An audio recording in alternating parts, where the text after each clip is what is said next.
What's up YouTube? Captain Pegleg. So today we're going to address a problem that I've had moving into this new house. It's got recessed lighting. I'll show you here in just a second.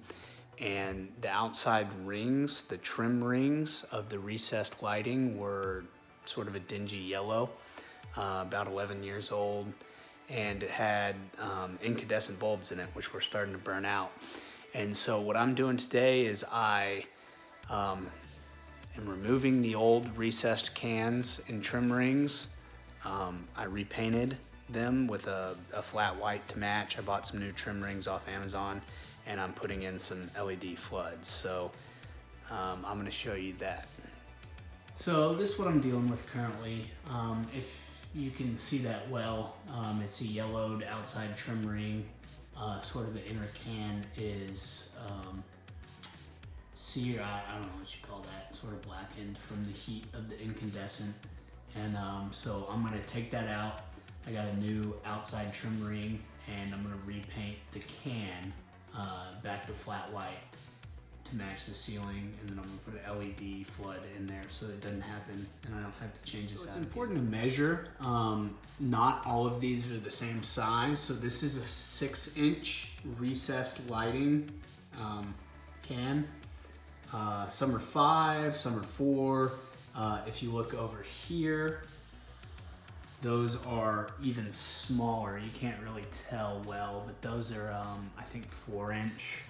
So this is 6-inch, which is important to know when you buy this piece. I'll post the link to the Amazon ones I bought, but they're pretty cheap. They come in packs of 5, and it's just a piece of plastic, as you'll see here in a second. And so you start out, and just take the bulb out. A little challenging doing this one-handed, but I've done it a good bit, so I'm getting a little better at it. So next it just pulls down. And so you'll see this, and so it just pulls down. One of them I had a second ago was a little hard to pull down. It was either stuck to the sheetrock or glued or something. But a little pressure and it came off. So the next step. So you see it has this system right here. The next step is you sort of pinch it, and it comes out of those deals right there, out and out.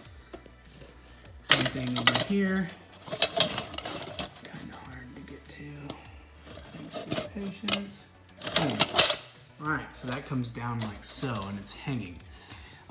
So in the kitchen, which I don't have video of, they make these cool conversion kits, which just screw in, and it'll make a little more sense in a second. But what I'm doing is I'm just gonna replace this ring and repaint the inner can. So it'll look good, it'll look basically like brand new, and then instead of the incandescents, I'm gonna put in a LED. And that's just, I found, is a little bit more affordable option than buying the LED recessed lights that are a pre-made kit. And so here you just pinch. You can see it's got these two things. When I pinch, they sort of release. And so I'm pinching, and it comes out. And there's a little bit of glue there, but it sort of just, breaks loose. That's pretty dry, so it just came right out. So anyways, these are just generic off-brand floodlights I picked up from the big box store. It's just a 65-watt floodlight LED.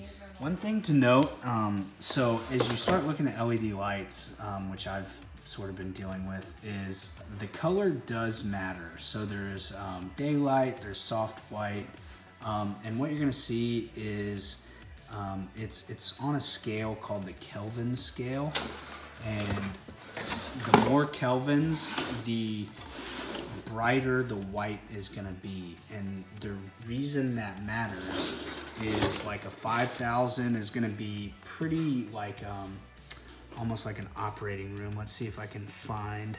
So this here, you'll see that is 2,700 kelvins, which is where it gets that warm, soft white from.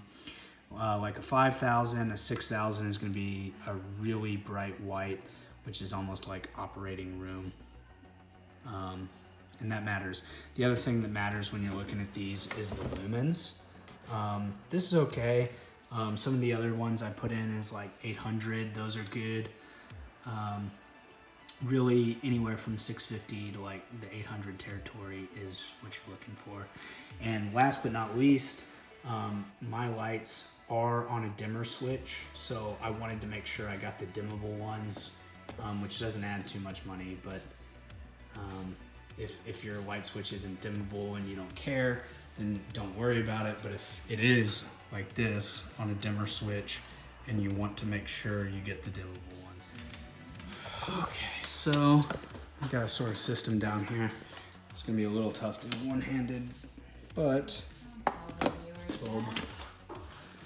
oh, okay. And so it's just the reverse process here. Is you gotta put this up, and I like to look in there sort of like that. Put one side in, you pinch, you click the other side in, boom, it's now locked in. Okay, you see that? Next step, we gotta get our clips in. I guess I didn't show you the portion, but you put these new trim rings on. So that looks pretty good, right? So, there's those clips. We're gonna secure these in, so you pinch them together. You put them up in there. Bam, other side.